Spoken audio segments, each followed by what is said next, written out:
Like and subscribe. What are you doing? Do it now.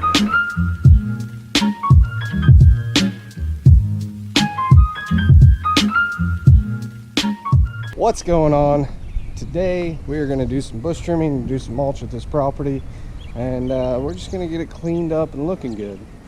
So here's what we got going on. Okay, so we've got this holly bush, and we're going to knock this new growth off and actually go down to some of this older stuff. We're going to knock these bushes back. The crepe myrtles we just keep trimmed off the house. They'll go wild and tall through the year. We'll just keep them off the house because we don't want them messing up the paint. You know, you have bushes or trees or stuff like that rubbing on the house. It's not going to be good for the house, and it's not going to be good for the plant in the back. We're going to be doing some trimming. All right, I have for the last several years been getting those boxwoods back into shape. They were looking pretty rough. This crepe myrtle way in the corner used to be up in the power lines, and I did some crepe myrtle and I knocked it way back. But yeah, other than that, we're going to get the beds prepped, get the bushes trimmed, and we're going to get some mulch in. We're going to get it looking good. What's up, everybody? This is Kevin Hansen, and you're watching the Lawn Care Juggernaut. In this video, we're going to be kind of going over a mulch job that we did, as well as talking about some bush trimming that we did on the property. Oftentimes when I'm doing mulch, I like to pair that with trimming the bushes, or you know, putting in flowers if they want that, whatever it might be.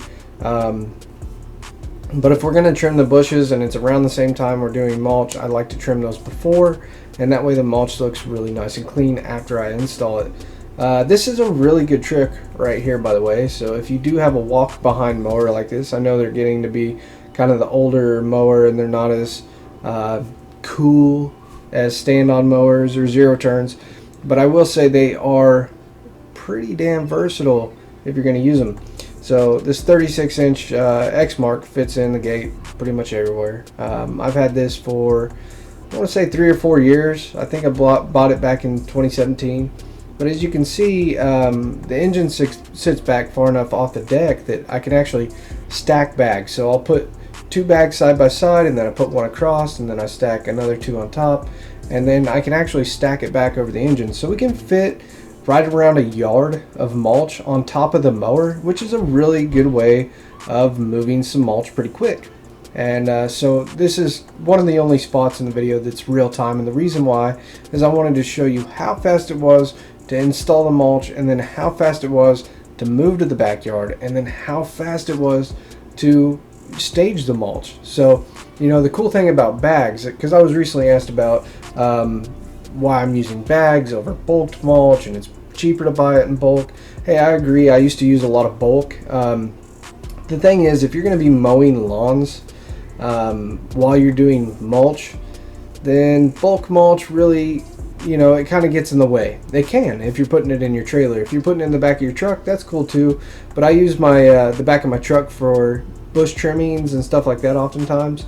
So, you know, it's one of those things that I've just found for me and where I'm at currently in my business, using bags really makes things a lot easier. It makes my life a lot more simple. You know, I can go pick up the mulch, say a day or 2 ahead of time, have it set up in my trailer up and out of the way, stacked between where I would normally have the mowers, and I'm good to go. And then, like I said, you know, I can use the back of the truck. I did prefer it. If you guys remember my older truck, if you're new to the channel, you haven't seen it probably, but I had a flatbed on my old truck with doors on the side of the truck that allowed me to lay down a tarp and actually, you know, move mulch right out, in which case I could just stand in the truck and move the mulch right into a wheelbarrow. I accidentally dropped some, no biggie.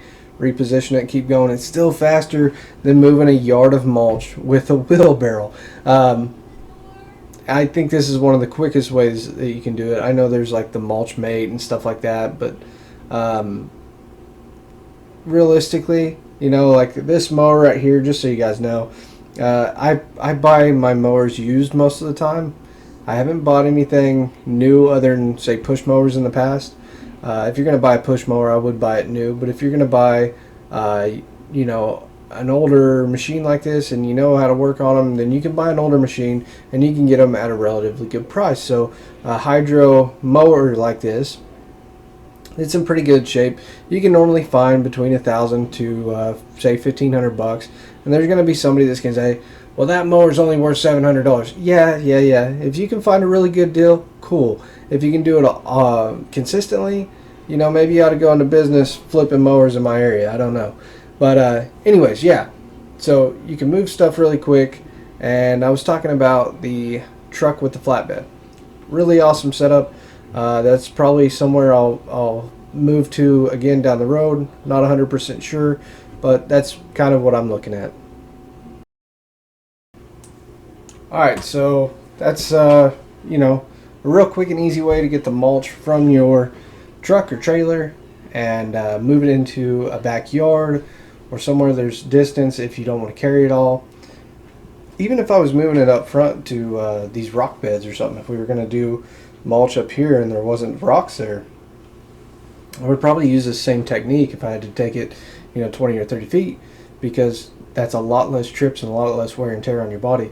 It's a real good method. I tend to use it quite a bit, but I figured I would definitely show that. So as far as what we're doing here, we're going in and actually trimming the bushes. We're going to do the front and the back. We're not messing with the crepe myrtles here. We just trim those off the house when we come in. This is James's first cycle of bush trimming. So what I mean by that, this is the first time he's trimming the bushes, and we're going through all the houses at one time. So you've seen several videos of us trimming bushes. That's why.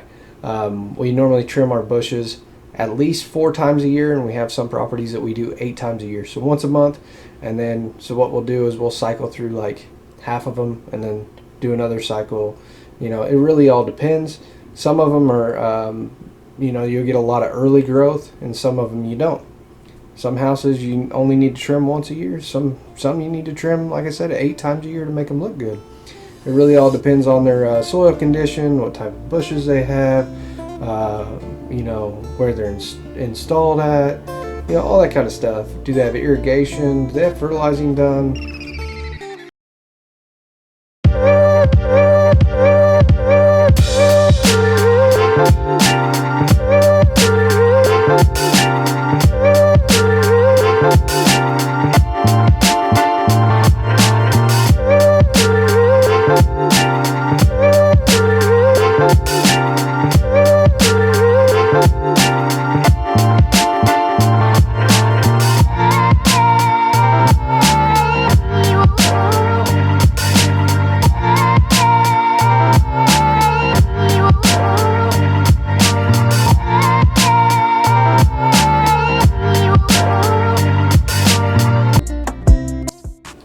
Okay, so on this property we don't really have a whole lot of issue with weeds growing into the flower bed and stuff like that, and it's not a very densely planted flower bed. So you know, we've already at this point trimmed the bushes here. James is cleaning that up, and I'm actually coming through, and anything that's not supposed to be in that flower bed, I'm gonna weed eat it down. So we're gonna just knock it down to the dirt, and like I said, it doesn't really grow real well there unless you're planting it there and you're almost forcing it to grow. So, you know, I can hit all the weeds and everything that's not supposed to be there, and anything that's like a close-up type of thing, then I can come in and hand pull that as we're going. And then the other thing I'm doing here is, you probably saw it on that flower bed, is I'm actually using the weed eater and going around the inside edge of that bed and just taking a small amount away from that metal edging so that there's a lip for the mulch to butt up against.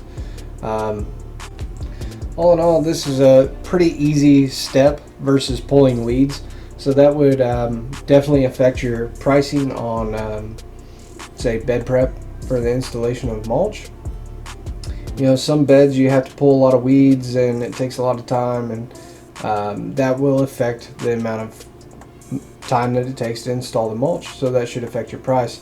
Now the other thing I need to talk about while I'm talking about that is, if the soil is very compact and they do want to plant stuff there, say they want to do spring color like flowers and stuff like that, you know, we could come in and put a bunch of petunias this time of year.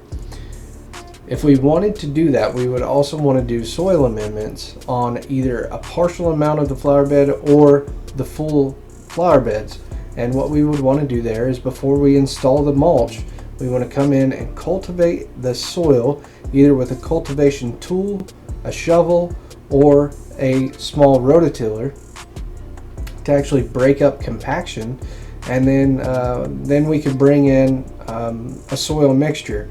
I like to use a compost soil that's mushroom compost from a place here in town. If I do that, but it really all comes down to what you're planting there too. Some things like sandy soil, but most of the time in our area, if it's real compacted, we're doing a compost mulch or a compost soil. So yeah, that's just something you can do there, a quick little tip. And then after you're done, you would put your flowers in and then put your mulch. Some people like to put mulch down first, leave a gap, then do your flowers where you're going to put your flowers, and then mulch around your flowers. I would just say put your flowers, then mulch. Be careful of everything, and you'll be all right. This mulch, by the way, the mulch that we're using is a red dyed mulch. It's not like a cedar mulch or anything. There's a lot of different types of mulch. This mulch in particular, I believe, is some wood scraps from lumber production or recycled pallets, which is pretty common on what you'll find. But it has beautiful color, and that's what the customer wanted, is a nice deep red. Another good option would be like a dyed cedar, and I just love the smell of cedar, by the way, but the aromatic properties help keep bugs away. Now that's not going to last for a long time, so it is something I used as a selling point when I was newer in my business, that yeah, cedar's aromatic and it helps keep the bugs away, but the reality of it is it's dying wood. Okay, so it's dead wood that is degrading in their flower bed, and eventually it's going to bring bugs around. And you don't want to hear somebody say down the road, I've got bugs in my flower bed and it's because of the mulch. Well, absolutely, no matter what, if you have dead organic matter of any kind, you're eventually going to have bugs. So the aromatic properties only last as long as it's aromatic. I might be wrong there, but I'm pretty positive that's true. So eventually, even if you have cedar mulch, you're going to have termites or ants or something like that.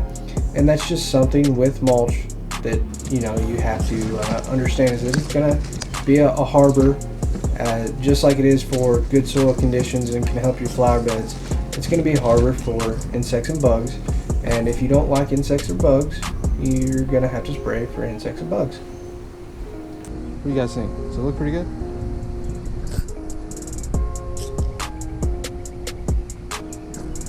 Yeah, it does. So we just got a little bit of cleanup, and then we're out of here on the next one.